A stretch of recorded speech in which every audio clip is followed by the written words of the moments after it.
मसूरी के Saint George school पहुंचे शिक्षा और स्वास्थ्य मंत्री धन सिंह रावत। नमस्कार, स्वागत है आपका उत्तराखंड संवाद में। मैं आपके साथ मसूरी से नितेश सुनियाल। बात करेंगे, लगातार इस समय उत्तराखंड की सरकार में हलचल मची हुई है और सारी राजनीति सभी स्तर पर इस समय बहुत ही गर्माहट देखने को मिल रही है। आपको बताते चलें कि लगातार धन सिंह रावत हमलावर हैं और जिस प्रकार से पहले उन्होंने फंड के बारे में जो कि उन्होंने कहा था कि भाजपा में एफडी बनाई जाती है जिसमें सभी मंत्रियों को करोड़ों रुपए देने पड़ते हैं, उसके पश्चात अब डबल पेंशन के ऊपर भी लगातार धन सिंह रावत हमलावर हैं और डीसी को लेकर भाजपा के सभी मंत्री विधायक इस समय अपनी स्तर पे अपनी कार्यशैली पर बहुत गंभीरता से कार्य कर रहे हैं ताकि उनका मंत्री पद न छिने, क्योंकि लगातार इस प्रकार से देखा जा रहा है कि मंत्रिमंडल विस्तार को लेकर भी बात की जा रही है और कयास ये भी लगाए जा रहे हैं कि सूबे के मुख्यमंत्री का भी परिवर्तन हो सकता है। अब बात करेंगे शिक्षा और स्वास्थ्य मंत्री धन सिंह रावत की, तो सेंट जॉर्ज स्कूल में वह एक दौरे पर थे जिसमें कि 15 देशों के 90 से अधिक टॉप यूनिवर्सिटी के प्रोफेसर सम्मिलित हुए।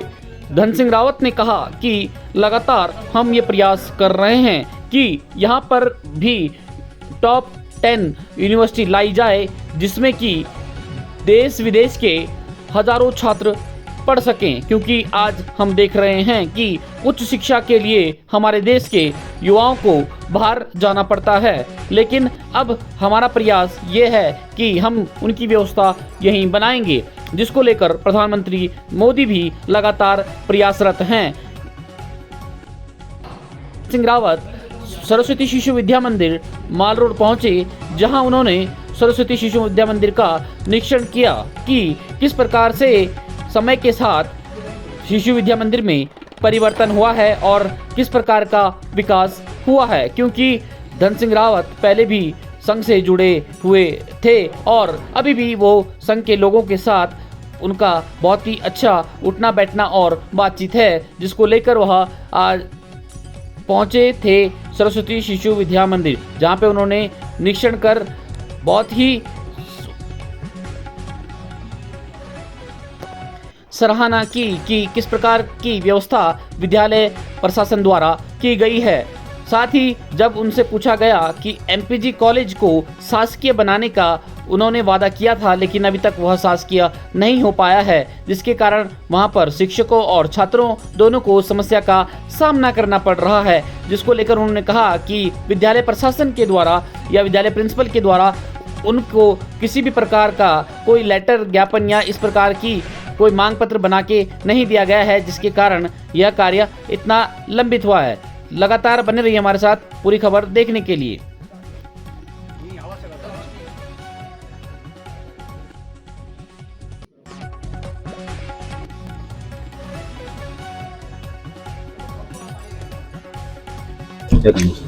देखिए, सेंट जॉर्ज कॉलेज में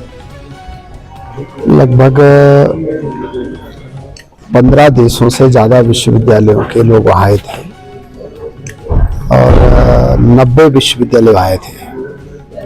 ये यूनिवर्सिटी फेयर लगता है वहाँ पे 2025 और वहाँ पे हर विश्वविद्यालय के लोग आके बच्चों को काउंसलिंग कराते हैं कि बच्चे जो है उच्च शिक्षा ग्रहण कहाँ करेंगे। देश दुनिया के टॉप जो 100 विश्वविद्यालय आते हैं उसमें उन्होंने आज मुझे बुलाया था और मैं कह सकता हूं कि भारत में भी अब विश्व रैंक के लगभग हमारे 50 संस्थान हो गए, हमारे IIT हो गए, हमारे कई विश्वविद्यालय हो गए उसमें। हमारे बड़ा सौभाग्य है कि अब विदेशों के बच्चे भी हमारे विश्वविद्यालय में आ रहे हैं, देश दुनिया के बच्चे भी हमारे विश्वविद्यालय में आ रहे हैं और प्रधानमंत्री माननीय मोदी जी ने एक बड़ा संकल्प किया है इस बार कि विश्व के जो टॉप 10 विश्वविद्यालय हैं उनके कैंपस सब भारत में खोले जा रहे हैं, ताकि हमारे बच्चे जो विदेशों में पढ़ने जाते हैं वो अब भारत में ही पढ़ाई करें। हमारा जो भारत की करेंसी विदेशों में जाती है, भारत के बच्चे जाते हैं, लगभग 4 लाख बच्चे विदेशों में पढ़ने जाते हैं तो प्रधानमंत्री मोदी जी का ये ड्रीम प्रोजेक्ट है कि हमारे बच्चे विदेशों में न जाके यहीं पढ़ें। सर जो है वो जब तक मैनेजमेंट के लोग लिख के नहीं देंगे तब तक वो सरकारी नहीं हो सकते। हम तो चाहते हैं कि वो सरकारी हो जाए, लेकिन सरकार के हाथ बंधे हैं उसमें। ये है कि मैनेजमेंट के लोग ही लिख के देंगे। तो हम तो चाहते थे कि हो जाए, उससे हो जाता तो मुझे लगता है कि बहुत भला हो जाता। लेकिन यहाँ के जो हमारे माननीय विधायक हैं, जो कि हमारे सरकार में केंद्र मंत्री भी हैं, उनका भी अथक प्रयास है कि वो होना चाहिए। तो मैंने उनको कहा कि भाई आप मैनेजमेंट से लिखा के लीजिए, तो जिस दिन मैनेजमेंट तैयार हो जाएगा उस दिन हम उसको सरकारी कर देंगे। अरे